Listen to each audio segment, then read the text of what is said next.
होली का त्योहार। होली कब पहली बार मनाई गई इसका कोई ठोस प्रमाण नहीं है, लेकिन ऐसा माना जाता है सबसे पहले इसकी शुरुआत आर्यों के समय में हुई थी। तब इसे होलिका कहा जाता था और इस दिन आर्यों द्वारा नवरात्रि यज्ञ किया जाता था। ऐसा नहीं है कि होली सिर्फ हिंदुओं द्वारा मनाई जाती है। मुगलकालीन समझ में भी होली खेलने का वर्णन मिलता है। अकबर से लेकर बहादुर शाह जफर के द्वारा होली मनाए जाने का उल्लेख ऐतिहासिक किताबों में है।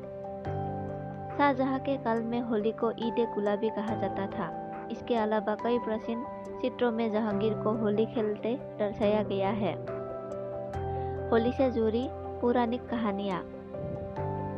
जिस तरह हर त्योहार को मनाने के पीछे एक वजह होती है, होली के पर्व के पीछे भी कोई पौराणिक कथाएं हैं। इनका उल्लेख कई धार्मिक किताबों में मिलता है।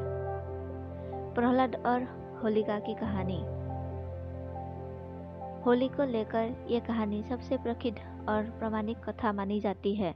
इस कहानी के अनुसार प्राचीन समय में दैत्यों का एक महाशक्तिशाली राजा था, जिसका नाम हिरण्यकशिपु था।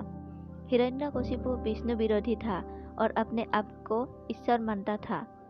उसके आदेशानुसार प्रजा को कोई भी व्यक्ति भगवान विष्णु की पूजा नहीं कर सकता था।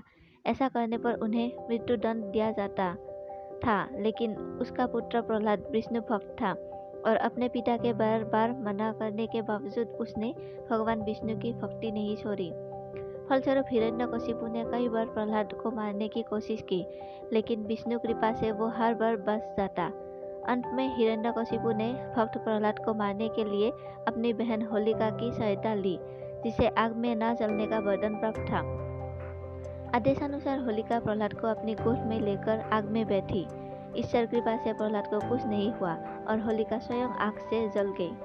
तब से इस दिन बुराई पर अच्छाई की जीत के रूप में होलिका का दहन किया जाता है।